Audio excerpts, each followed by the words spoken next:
On today's JMO, Josh and Joe, we have some crazy fucking golf news. Crazy fucking golf news. I never thought we would start the show with golf, but here we are. Golf bombs everywhere. Golf bombs.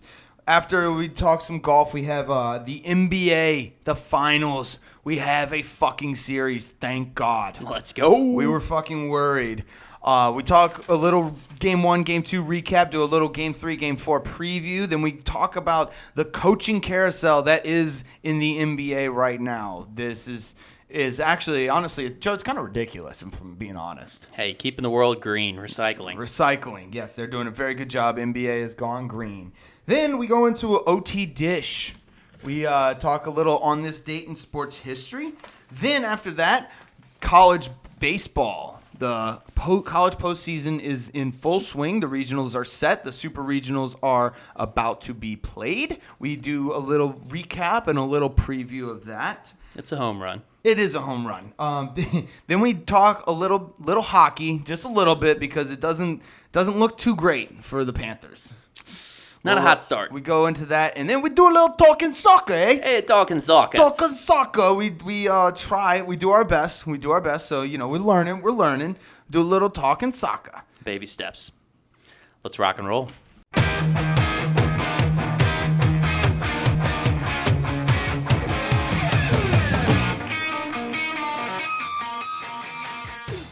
Welcome to JMO with Josh and Joe. It is Tuesday, June 6th. And Joe, normally I would lead with some NBA talk, but Jesus Christ, we just got dropped with a golf bomb. Yeah, a big one. The PGA and the LIV Tour have merged. And that didn't really take very long. It didn't take long at all. I was surprised that it's been 2 years. It didn't seem like it's been 2 years since they initially had that split. It seemed like it was last year. Yeah. Like it was maybe like 8 and 9 months ago that this happened.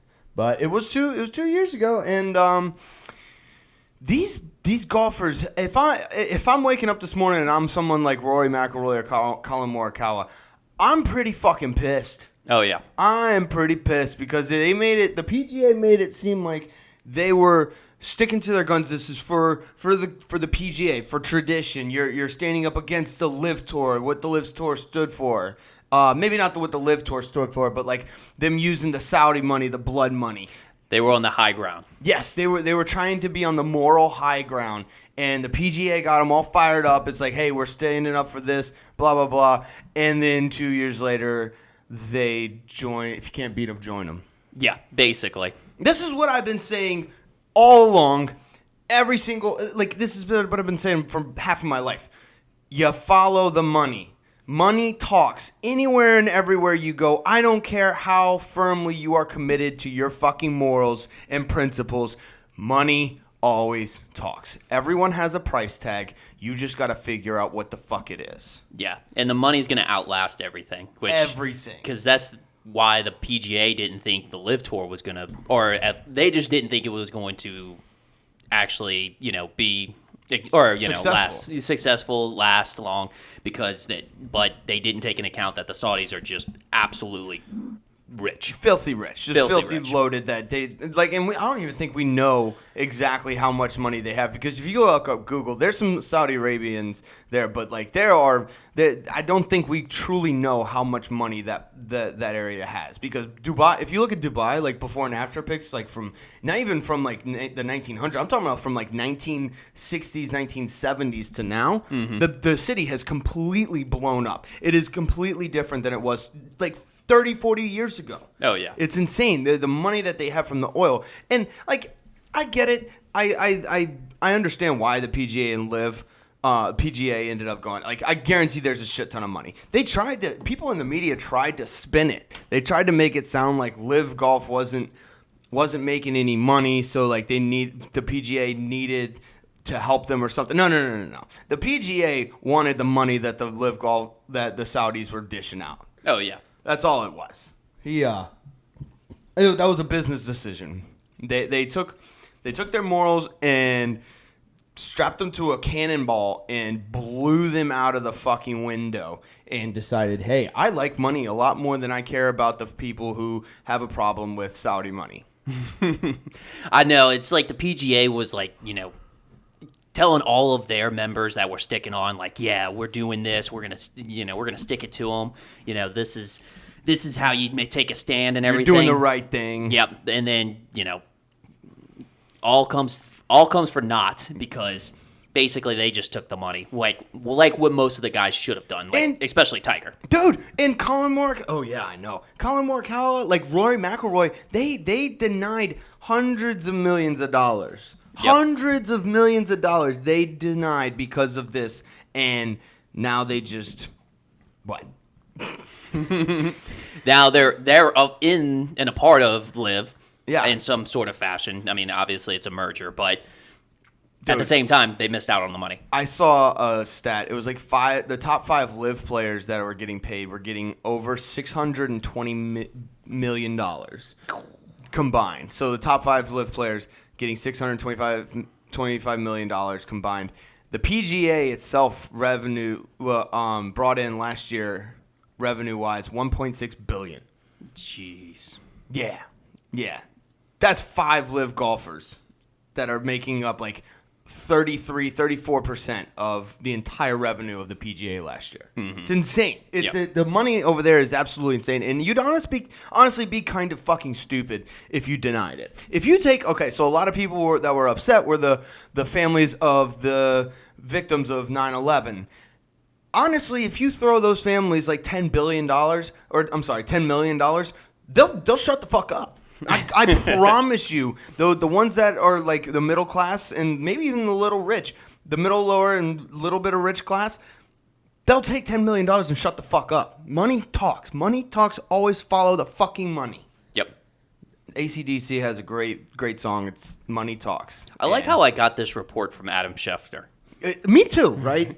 I think he was the first one to, at least on my Twitter. Like, I follow quite a few people and get notifications from them. But, yeah, Adam Schefter was the one who broke it for me. Broke the news, yeah. Hey, he's diversifying a little bit, his portfolio. He's got football, now he's got golf. He's got enough. He's got enough sources, so might as well. Yeah. How much do you think Brooks winning the PGA Championship had to do with this?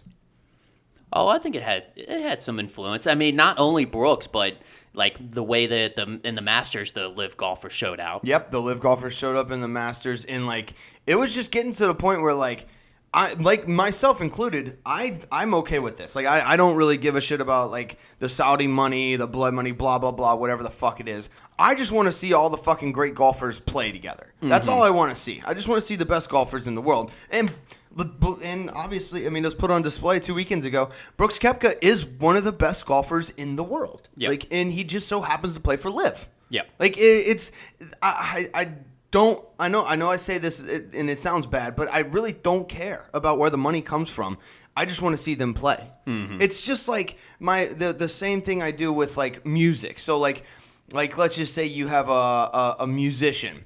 And he or she's kind of a piece of shit outside of his music. I'm not going to base on whether I listen to that music, or I'm not going to base whether I listen to that music on the things that he or she does outside of the music, okay? Like, I enjoy a certain artist's music just because he's a piece of shit outside of music. Doesn't mean I'm not going to fucking listen to him. Sorry, that's just the way I am. I listen to that specific person for their music, not because of their lifestyle choices. So it's kind of the same thing here. I like that they merged. I want to see all the great golfers. Yep. All right, I'm done with the rant. You got anything else on PGA and LIV? No, it's created some good memes out of everything, so that's been pretty neat. We're always here for the meme game. Oh, that's why I love the drama. That's why I love drama. Like I don't particularly like being in drama, but I like what comes out of drama, and that's just the internet just going ham. Yep. It's beautiful. So yeah, that's our golf talk. We're starting off with the golf talk. Let's get to the NBA because Joe, we have a fucking series, baby. I know. We have a series, man, and it was shocking, Joe. It was shocking. For as much as we thought it was going to be a blowout after the first game, it completely turned on itself in the second game. Dude, and it was actually a really good game. It was a phenomenal game. Actually, all right, let's start with game one. We got to start with game one because we'll get through this one quick. It was domination from start to finish. I know it was an 11-point game, but that is even way closer than what the game actually was. Yeah. Like that final score does not show how the game went. They were up by 20 the Nuggets were up by 20 for most of the game. Yeah, and it's like everybody from Denver like showed out like in the first three quarters, like except for Jokic. If you're talking in terms of points. Points, correct. Yeah. Correct. I mean, obviously Jokic had a huge influence in the game, and what was it? I think had 14 assists after like three quarters. Yeah, it was 13 to 14 assists. He did everything he wanted to do. Yeah, anything and everything he wanted to do, he did. And it wasn't even scoring. Like he was responsible for a lot of points because of his assists, but like it's impossible to guard him. Yeah. It's impossible to guard him. Well, and I think I was going to say him and Jamal Murray were accounting for between points and assists, accounted for 87 of their 104 points. Wow. Yeah. 87 of their 104? Because Jamal Murray had a really good game too. Mm-hmm. So, yeah, that was a blowout. We thought the Heat were dead, and they turn around, and I'm going to credit Eric Spoelstra for this. Because if you look at it, like, sure, Duncan Robinson had a decent game. Jimmy Butler did Jimmy Butler things. Caleb Martin had a decent game. You know, like, they all had decent games. No one really showed out. You know who showed out this game was Eric Spoelstra. Mm-hmm. Eric fucking Spoelstra. He did what teams in the 90s did with Michael Jordan. He basically just threw a defender on Jokic and said, you know what, Cody Zeller, you do what you can. We're going to let Jokic do his thing and let him get his points. We're going to take away everyone else. And that's exactly what they did. They threw Zeller and like Bam Adebayo a little bit on him. Gave Jokic what he wanted. That's what they did in the 90s with Michael Jordan. They gave Michael Jordan what they wanted. They took away Dennis Rodman, Pippen, and all the other Steve Kerr and all the other guys. They took away Jamal Murray, Michael Porter Jr., Aaron Gordon, Kentavious Caldwell-Pope. Like, they did a really good job of just only letting Jokic score. He had, 41 points?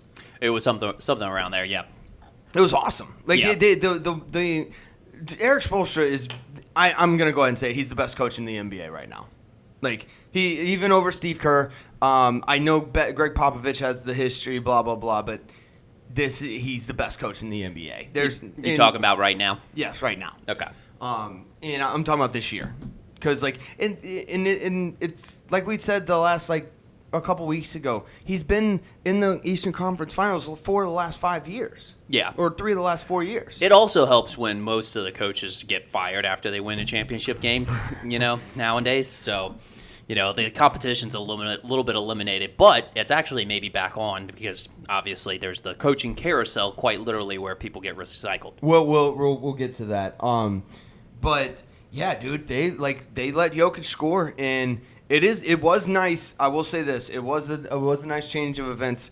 The Miami Heat were actually scoring. Yeah. Like, they actually scored, whereas in Game 1, they missed everything. They went to the free throw line. They had 20 free throws, I think. Yeah. Like, the game plan you could tell was completely different. It threw Denver off. I think they wanted to go in and do the same thing they did Game 1. And they got thrown for a loop. It was great. I will say it was a nice back and forth game though, because the Heat obviously had a new game plan, came out and took over the lead, and then Denver came back, which that's when at that point you were thinking, Denver at home coming back. Obviously Heat made some adjustments, but also Denver was able to come back. But the Heat just stuck around, and then towards the end, what was it, with 10 minutes left in the fourth quarter, end up going up by 12 at a certain point, and then Denver almost made a miraculous comeback. Yes. Which made it really exciting. But, you got to give them credit. That was a great game. That's how I hope the rest of the series goes. Oh, yeah. Like, I want this series now. Now I want this series to go into Game 7. Like, I want Miami and Denver to each win one of the next 2 games. Yep. Games 3 maybe go to Miami and make it spicy. Game 4 goes to Denver, and then Game 5 we'll see. Speaking of which, we will be next time we record. It'll be after Game 5, so there could be an NBA champion by next time we record. Hopefully there isn't, but there could be. Yes, Game 2 is incredible. Let's preview Game 3 and 4. I have no idea what I'm going to watch tomorrow. Well, my bet's already done. So I tried to bet the exact order of how they were going to win, and I bet Denver, Denver, Miami, Denver, Denver. Yep. So that's a little bit off. So now I guess I got the pressure off of me of having to stay consistent with that.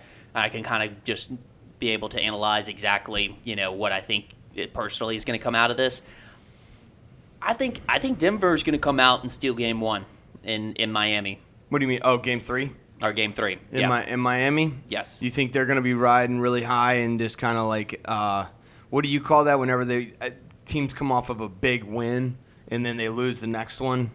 I know what it's called when they lose a game before a big game. That's overlooking the team. But like a hangover? Hangover almost. Yeah. They have like a big game hangover. Yeah. Or something.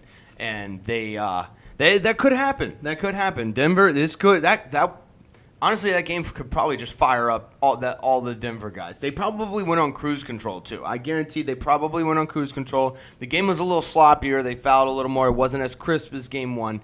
I think they come out fired up. I like your take there. I will say this. Mike Malone did actually kind of call this because he actually was like, I don't think we played our best game, and I think the game was should have been a lot closer than what it was after Game 1. Because in his press conference, he even called out. He's like, between Strus and Robinson, they went 1 of 14 for the 3-point line. He's like, if you think that those two guys are going to do that again, you're sorely mistaken. So he knew. He kind of knew. And then honestly, I like the whole Jimmy Butler. He's got that Mamba mentality. Yeah. Oh, yeah. It straight up was like, hey, we're going to get our 4 and still sticking to it. And you know what? He's done it all the entire playoff series each time, and you almost kind of believe him. Yeah. Some people say it, and it just kind of falls on deaf ears, lost ground, whatever. But he's just one of those. He has that confidence. He had that Mamba mentality, and you actually do believe it. It's like, you know what? He actually might be onto something. He's a viper. He will bite you. He bites. He doesn't nibble. He doesn't bark. He bites. And it has no relation to his hair. No. Does look like a viper, though. Does look like a little bit of like a snake. But, yeah, Game 3, I can see that. I can see it going to the Nuggets. I hope it's close. Either way, I hope it's close. We need, you know what we need? We need a buzzer beater. We need a buzzer beater. Give us at least one buzzer beater. We haven't had a buzzer beater in a while, actually. It's been a while. I don't even know if we've had one.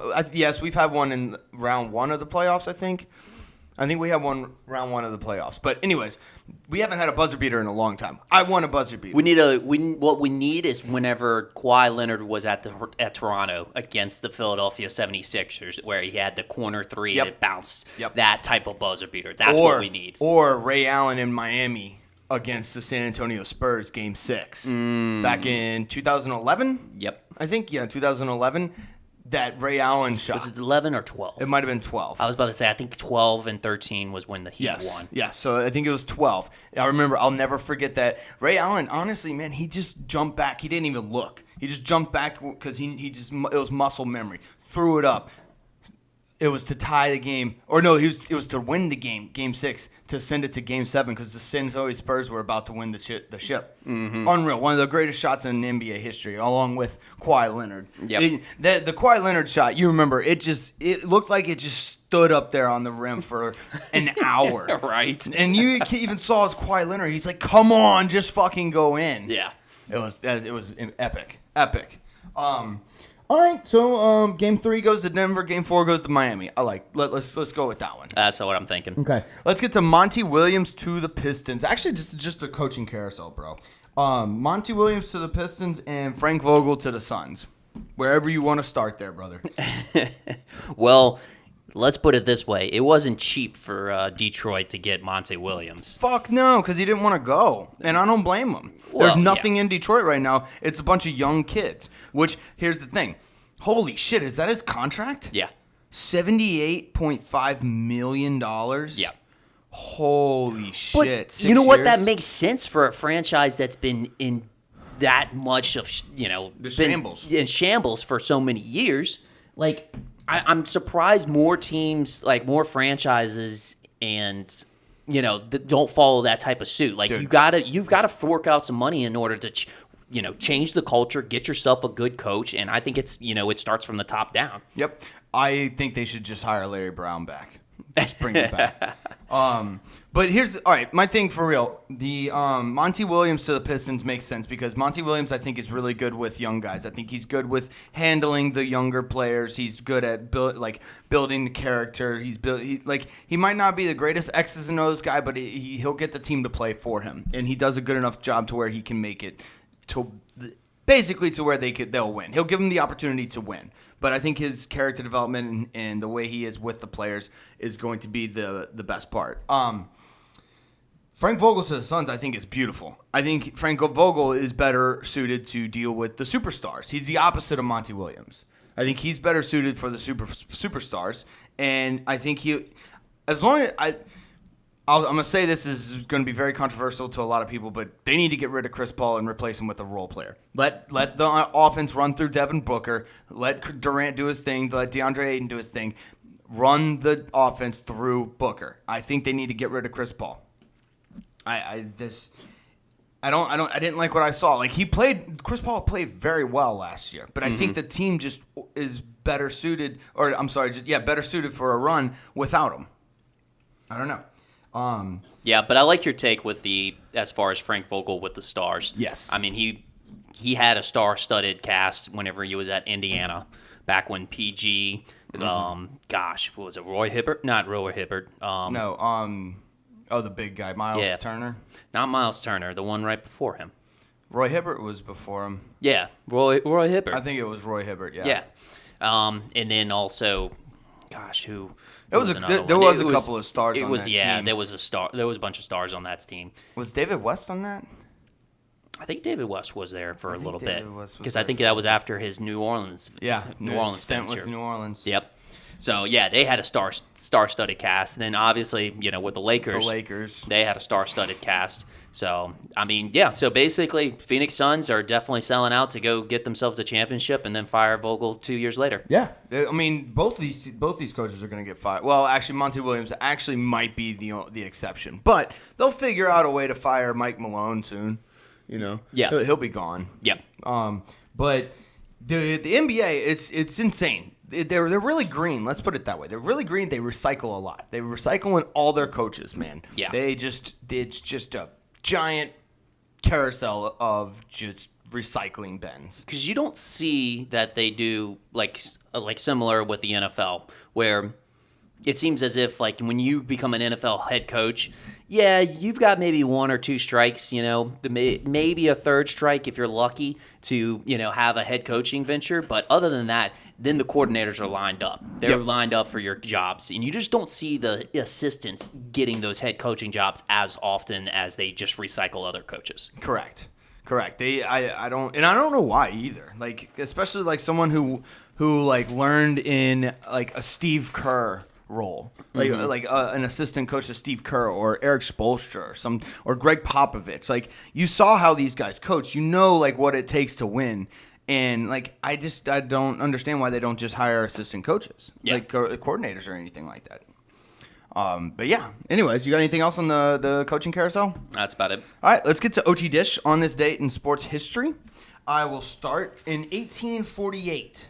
New York Yacht Club holds its first annual regatta, won by the schooner Carnelia. I'm too poor to know what any of that means. Yeah, that's same here. That's a little bit above my pay grade. Okay, all right, yeah. I was hoping you might know. I don't know what a regatta is. I don't know what a schooner is, but his name is Carnelia.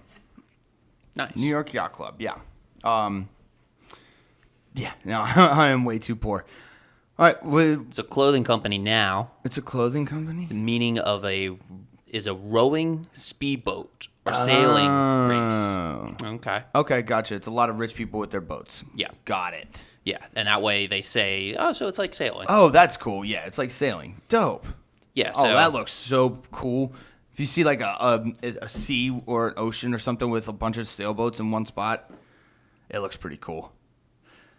All right, well, yeah, now I know what a regatta is, and I understand. I see why I'm too poor to know. Yeah.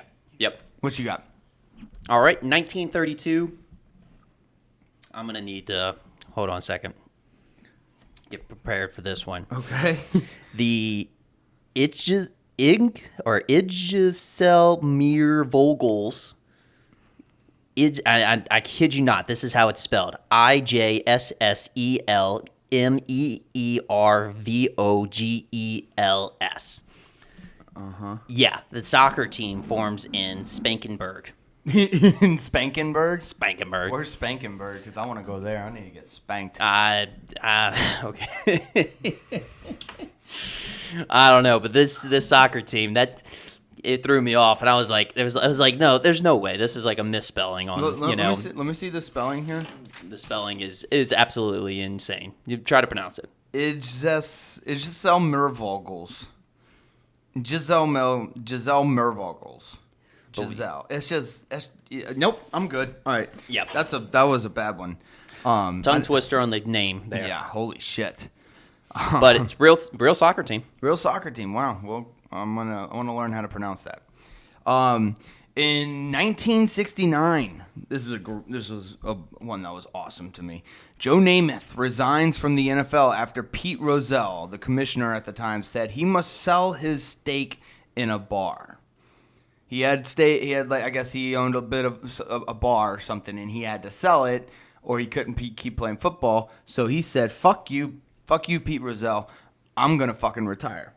You got to fight for your right to party." Attaboy, Broadway Joe. Broadway Joe standing up for our rights. Right. I love it. Love it.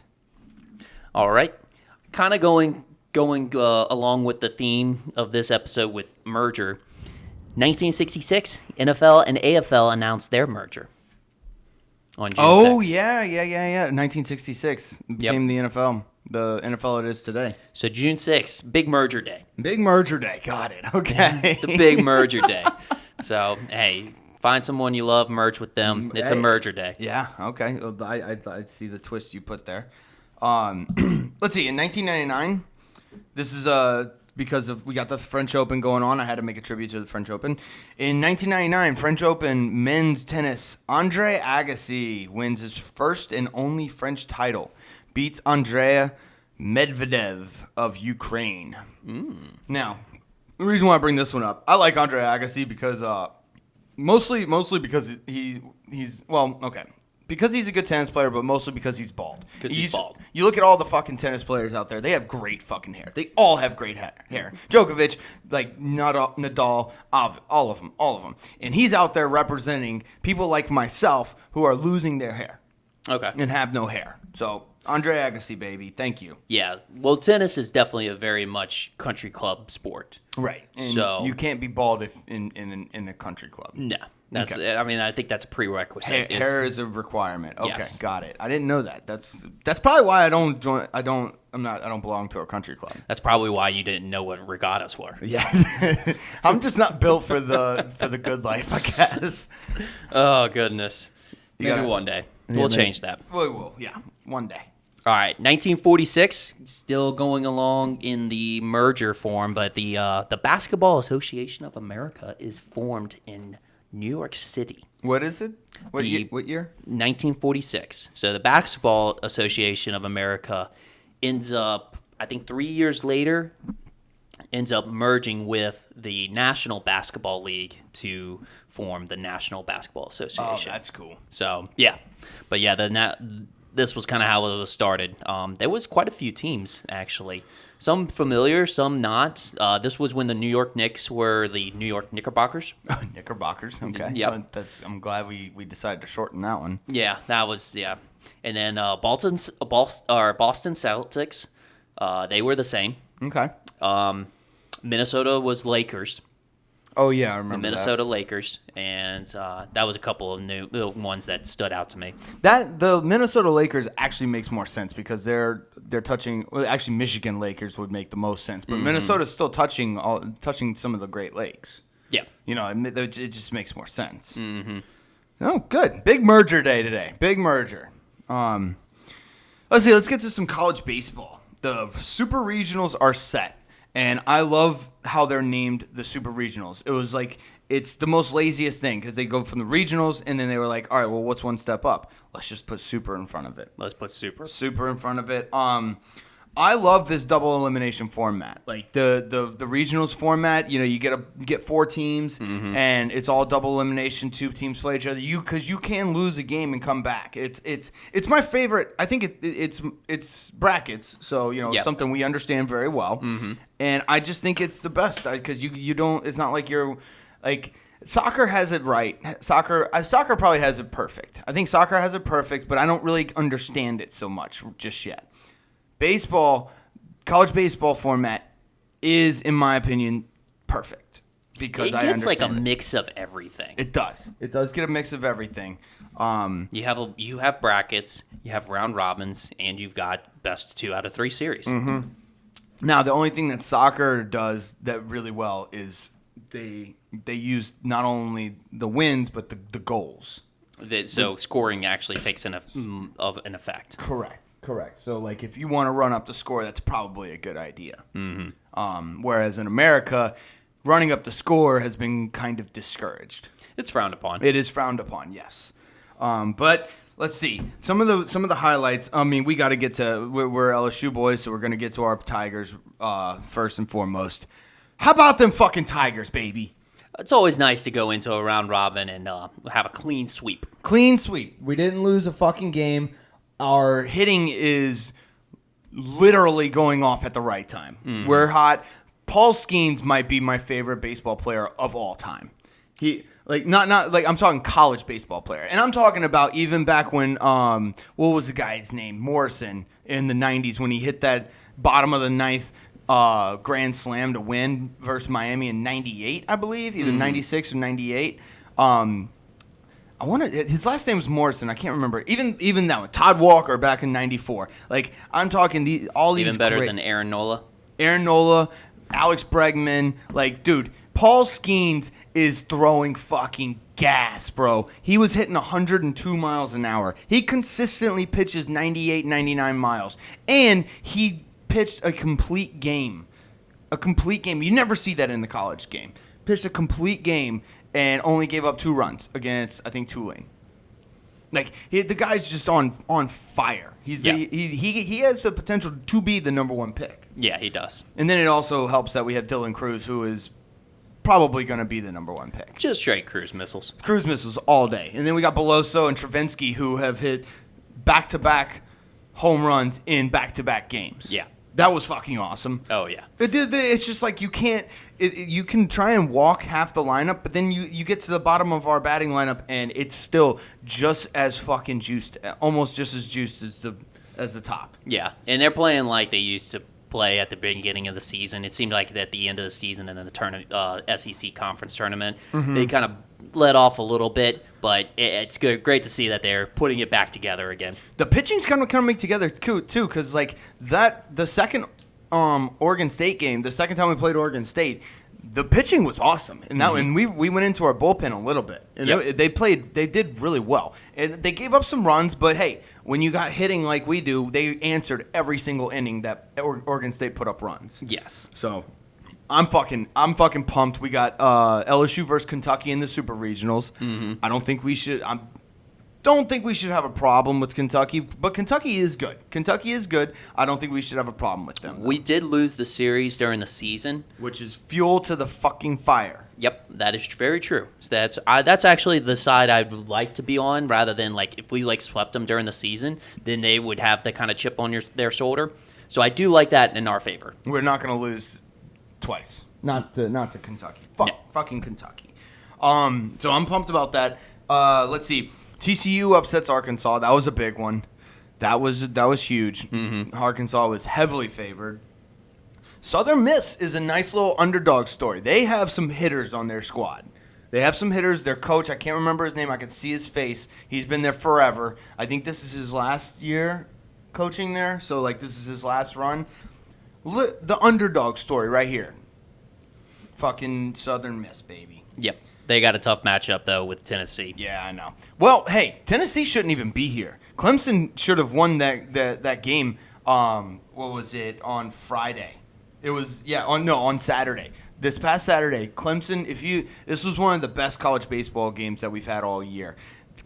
Tennessee was down 5-4 in the top of the ninth inning. And it was top of the ninth inning, 2 outs. Mm-hmm. The count was 1-2. All they needed was one fucking pitch. This is how crazy baseball can get. One pitch, and Clemson wins that game. Guy jacks a 2-run homer in the top of the ninth to go up 6-5. Unfucking real. Unreal. And then Clemson ends up scoring 1 in the ninth. So they end up going into 14 innings before Tennessee finally wins. Yep. Like, talk about a fucking hero. Yeah, and because that's the thing. When it comes to the College World Series and, like, the postseason, they're going to play that game all the way through. Oh, they're going to have a winner. They're not going to stop. Fuck no. And those kids don't want to stop either. No, dude, absolutely not. That's the beauty of college baseball. It's college baseball to me is almost like it's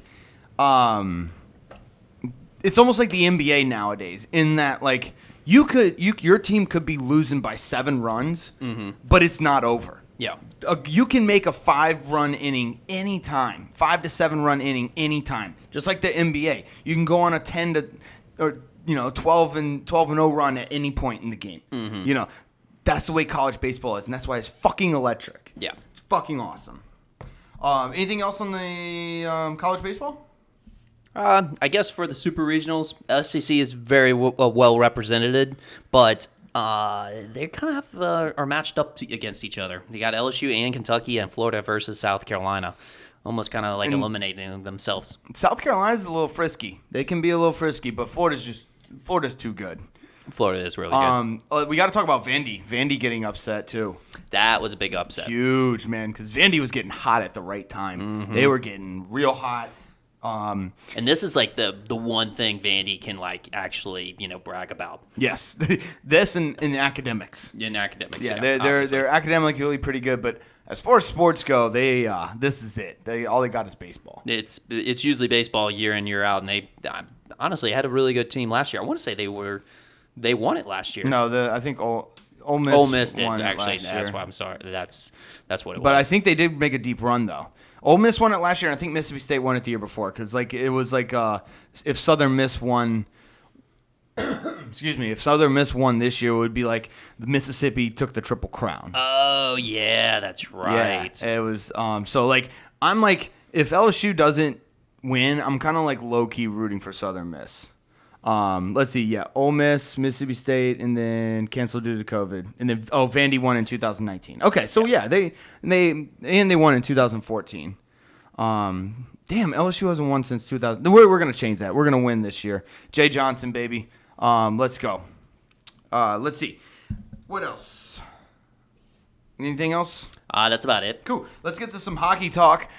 There's not much here because the Golden Knights, they just look unstoppable. I don't know if you've been keeping up with it or watching much of it. I saw game 1 was 2-5, and then game 2 was 2-7. Yeah, it just seems a little overmatched. We'll see what happens when they go down to South Beach, and Miami and the Panthers play a home game. But yeah, it's not looking too good, man. They had it was just everything was going their way. But I mean, we have seen in sports that where people have that home court advantage or home field advantage, and it just changes drastically. So also, don't count them out yet. You never count out South Florida. No, South Florida's crazy. Yeah, they're crazy. They'll do some sort of wild card. The Vegas Golden Knights goalie is playing on top of his head. He is just. Oh my gosh! Did you see that stick save he had in game 1? Yeah. Unfucking believable, dude. I mean, a whole entire body and momentum going one way, and he sticks that stick the other way. Yeah, and I think it really changed the momentum of that game. Not only that game, but I think it carried on over into the next game. I think it might have been a series-changing type of save. Mm-hmm. It got him jacked up. I did see. I watched the second game. There was a guy. His last name's Stone. He had an amazing assist. So he was on his end of the ice, and his stick broke. So he chucked it, and he he was skating down the ice when following the puck. He just, I'm talking clobbered this Florida Panther. I don't remember who he clobbered, but he clobbered a Panther, just hit him, knocked him on his ass, grabbed a stick from the bench, and then comes in, grabs the puck, and then makes it a nasty assist. Wow. It was unreal. It was one of my favorite plays. But yeah, it's just everything's looking like it's going the Golden Knights way, which I'm okay with. I as far as I wanted them to win because I don't know. I feel like a championship in Vegas is always fun. That would be a hell of a party. Yeah, we should go. Anything else on hockey? That's about it. Okay, last thing I have before we get going is a little soccer talk. We got Manchester City versus Inter Milan. I don't think that this is going to be much of a fucking game. You think it's going to be a blowout? Yes. I think it's going to be a blowout. Man City's kind of a cheat code. They got De Bruyne who's playing out of his mind, and then what's that? Oh God, I can't remember that. The other guy, the other kid, he's like 20 years old or something like that, and he's the best player in soccer right now. He's one of the best players in soccer right now. Just a prodigy. Yeah, they're absolutely stacked. They're a cheat code. They're not gonna fucking lose. Fucking Talkin Soccer, baby. Talkin Soccer. I'm actually gonna watch it. It's June 10th. I'm actually pretty pumped to watch it. Man City's, as much as I do not like them, they're a fun team to watch just because they play just beautiful soccer. Well, I will say this. A little more Talkin Soccer here. And congrats to Burnley and Sheffield United for being promoted automatically. Oh, yeah, they got promoted. Good for them. And then also Luton Town came through the playoff to play in the Premier League for the first time. Nice. Well done. So there was a playoff to play in. Right. Which I feel like would be more of a play-in. Yeah, I guess that would be a play-in game, I think. That would be the NBA version of a play-in game. Unless they won the playoffs to play in the Premier League. Now I'm just really confused. Yeah, I'm all twisted. But who got relegated? Did you look at that? I didn't see who got relegated. I'll have to go. It doesn't matter. No, it doesn't because they losers. Loser. I think one team almost. I can't remember. I'm not even gonna try. I want to see who got relegated. I'm pumped. I like soccer. And the more I'm starting to understand soccer and like the format and everything, that's the way it's set up. It's honestly the perfect sport. Yeah. It might be the sport that's been perfected the most. I mean, it's been around for years and years and years. So like you have to have perfected it by this point. But yeah, I think it's one of the perfect sports. I think baseball is also a perfected sport. We haven't perfected basketball. We haven't perfected football. It's kind of tough to do those because there's the ambiguity with some of the calls. Like it's very unclear with half of the foul calls.